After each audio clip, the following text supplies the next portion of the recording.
안녕하세요. 오늘은 세력들이 우리에게 물량을 넘길 때 어떻게 우리에게 매력적으로 종목을 만들면서 물량을 정리하는지 그 방법에 대해서 한번 말씀을 드려보도록 하겠습니다. 우리가 보통 편의점에 자주 가잖아요. 편의점에 자주 가면은 물건이 어떻게 되어 있을까요? 굉장히 진열이 잘 되어 있습니다. 그리고 여러 가지 프로모션들을 하죠. 최근에 편의점에 가보니까 뭐 흑백 요리사 그 콜라보를 해가지고 여러 가지 음식들을 팔고 그러더라고요. 자, 그런 프로모션들을 하는 이유가 뭐냐면 그 음식이 물론 맛은 있겠지만 조금 더 사람들에게 매력적으로 보여서 구매력을 높이기 위함이에요.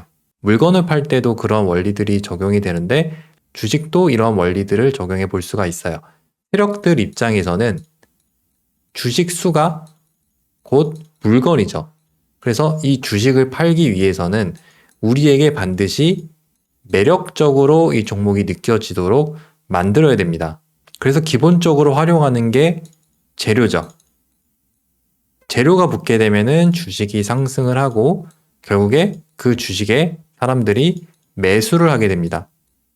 보통 사람들이 그 기업의 가치가 올라갔기 때문에 주식이 올라갔다고 생각을 하지만 주식은 세력들이 올려주지 않으면 절대로 오르지 못해요. 그래서 세력들은 이 물량을 정리하기 위해서 이 종목이 굉장히 매력적으로 보이도록 여러 가지 방법을 쓰는데 뉴스를 띄우기도 하고요. 그리고 캔들상에서 굉장히 끌리는 캔들을 만들게 되면서 당장 매수하고 싶게 지금 사지 않으면 큰일 날 것 같은 이미지나 심리를 전달을 하게 되면서 이 종목을 계속 매수하게끔 유도를 합니다.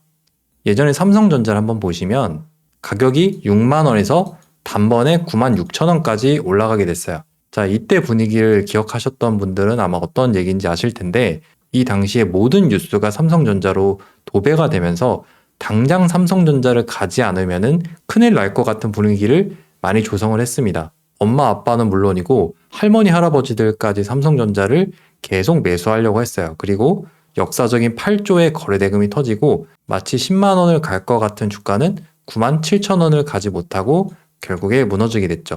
지금 보시더라도 삼성전자가 안 좋은 기업이라는 게 아니에요. 좋은 기업이긴 하지만 이때 매수하는 거랑 좋은 기업인 거랑은 완전히 다릅니다. 특히 세력주에서는 이러한 부분들을 캔들로 확인하기가 쉬운데 예전에 두산 에너빌리티가 굉장히 큰 폭으로 상승을 했을 때 가장 마지막으로 피날레를 만들었던 게 이러한 장대 양봉이에요. 캔들을 조금 더 조정해 보면은 이렇게 장대 양봉을 만들면서 사람들에게 당장이라도 이 종목을 매수해야 된다는 심리를 계속 압박을 했습니다. 그리고 나서 주가는 이렇게 무너지게 되면서 지금까지도 이 돌파 구간이 발생하지 않았어요. 최근에 4년이 지나서야 겨우 본전 구간이 오게 됐는데 이후 다시 하락하게 되면서 물리는 구간이 또 발생을 하게 됐죠. 보통 그런 자리에서 세력들이 많이 활용을 하는 게 상한가입니다. 주가가 상한가를 가게 되면은 사람들이 그 종목을 모두 다 쳐다보게 되고 그러한 상한가를 발생시켰을 때 세력 입장에서도 마지막으로 그 종목을 피날레를 장식하는 경우가 굉장히 많아요. 작년에 JMB의 경우에도 사실은 매직 구간은 이미 밑에서 준비가 되어 있고 돌파를 갔다가 마지막으로 피날레에서 여기서 상한가를 가게 됩니다.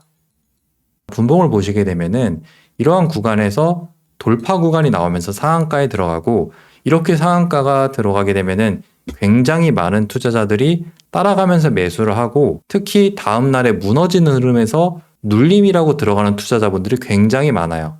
이러한 구간에서 투자를 했던 투자자분들은 굉장히 많은 손실 구간에 진입을 했을 거고 그러한 매매를 했을 때는 지금까지도 결국에 본전이 오지 못하고 큰 손실로 마감을 하게 됐습니다.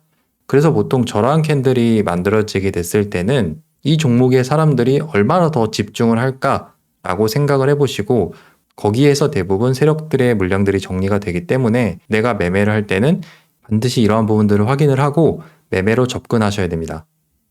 4월 초에 유일 로보틱스를 보셔도 이러한 구간들을 만들면서 굉장히 이 종목이 매력적으로 보이도록 유도를 합니다. 파동을 조금 더 확대해 보면은 이러한 구간을 돌파를 가게 되면서 상한가, 게다가 신고가를 들어가게 되면은 사람들이 이 상한가를 보고 이제부터 상한가 랠리를 갈 거라는 생각을 하기 때문에 이렇게 매력적인 캔들을 고점에서 만들 경우에 물론 상황에 따라서 더 많은 상승 구간을 만들어낼 수도 있지만 대부분 그런 구간에서 물량을 넘기고 죽는 경우가 많이 있습니다.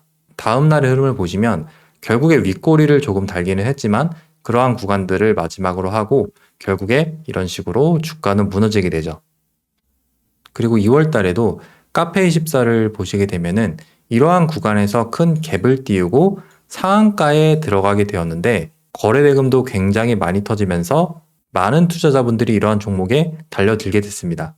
차트를 이렇게 보시면은 매물대를 돌파하고 신고가로 진입을 하게 되면서 굉장히 큰 양봉이 발생을 하게 됩니다. 이전에 이러한 구간에서 학습이 되었던 투자자분들이 이러한 구간이 계속 나올 줄 알고 이 위에 추가적으로 상승이 갈 거라는 기대감에 접근을 하셨다가 무너지는 경우가 많아요. 이 경우에는 이전에 상승을 준비했던 기간이 굉장히 길었기 때문에 이후에 연속적인 파동들이 나올 수가 있었지만 이 캔들의 경우에는 준비 기간이 그렇게 길지가 않고 또 아마 밑에서부터 준비했던 파동이기 때문에 대부분 이러한 구간에서 물량을 마지막으로 정리를 하고 죽는 경우가 많습니다.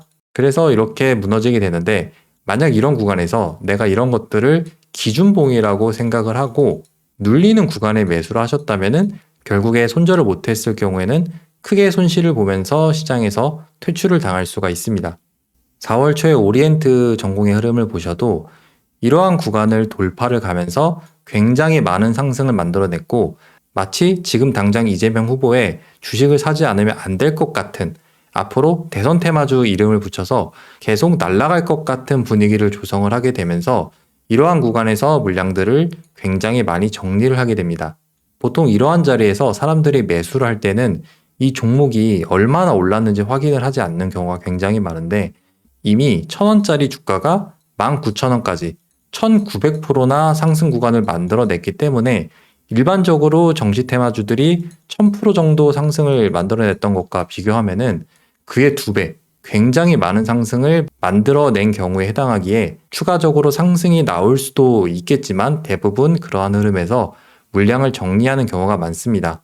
그래서 정리해보면은 세력들이 파동의 마지막을 만들어낼 때는 재료적인 측면에서 이 종목을 사야 되는 이유에 대해서 시장에 계속 어필을 하거나 아니면 차트적인 자리에서 캔들을 굉장히 이쁘게 만들어내고 또 그러한 자리들, 예를 들어 돌파 구간이나 신고가 구간을 만들어내게 되면서 사람들한테 이 종목을 지금 당장 사지 않으면 안 될 것 같은 심리적인 불안감을 형성을 하고 당장 이 종목을 매수하게끔 유도를 하게 됩니다. 물론 제 영상을 보시는 분들이 이러한 상승 구간에 추격해서 매수를 하지는 않으실 거라고 생각을 합니다.